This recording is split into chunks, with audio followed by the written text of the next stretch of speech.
Roman, since you're into the music then, Yeah. diba? What do you think about P-pop? Like, specifically SB19, ganyan, kasi they're... Kasi wave siya eh. Isang malaking wave siya ngayon. So, siyempre, yun yung product eh. Wala tayong magagawa. Pero, tayo lang naman kasi hindi gumagawa nun. Tsaka, sa Southeast Asia, malaking market siya eh. So, buti na simulan na natin. Actually, sisimulan man ng dati pa ng Viva. Nasimulan na ng Viva yung P-pop. Kaso, hindi lang talaga na-nurture kasi, siyempre, nag-iiba-iba ng pupuntahan yung mga... businesses eh. Marami din businesses ang Viva. Karamihan ng mga young singers, lahat ng ano, simula naman sa P-pop. Yeah. So, ano yung opinion mo? Kasi SB19 is doing a collaboration with international designer Francis Liberan sa Araneta. Magpa-fashion show sila next month. So, ano yung opinion mo na may ganung ano? Ganda, nagko-collab nga lahat eh.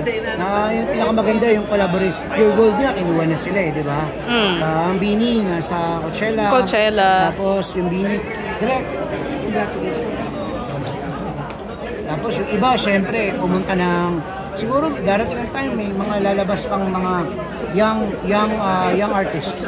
Pili ko may young artist pa, meron pang mga Viva Max artist. Why not? Diba? Bagay sila eh. Oh. Si Tasca, magaling kumanta, yes. Diba? May group. Kaya na ng Viva mag-produce ng gano'n.